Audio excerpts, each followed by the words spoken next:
గోవింద గోవింద. నాన్న, చెల్లికి నువ్వైనా చెప్పు, నా పరువు తీయద్దు అని. నీలాంటి దరిద్రపు కొట్టి విధం నేను ఎక్కడ చూడలేదు. పెద్దోడివి నువ్వే వినట్లేదు, ఇక అది చిన్నపిల్ల నా మాటేం వింటుంది? వాడు చాలా పెద్ద తప్పు చేశాడు. ఇంట్లో చెల్లె నన్ను వెధవ అంటా ఉంటే హ్యాపీగా ఉండలేకపోతా ఉన్నా నాన్న. ఎదురైతే దరిద్రం, తగిలితే కత్తిరం.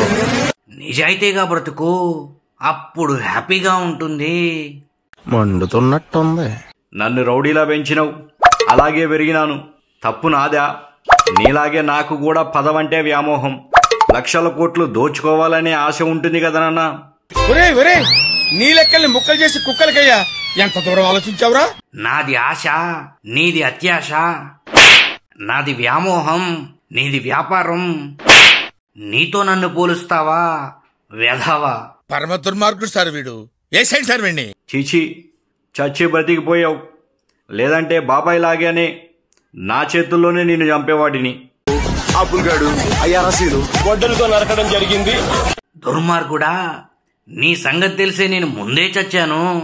తిరుమల వాస వెంకటేశ, ఈ దుర్మార్గుడి నుండి నన్ను కాపాడినట్లు ఆంధ్ర ప్రజలను కూడా కాపాడు తండ్రి. వెంకటేశ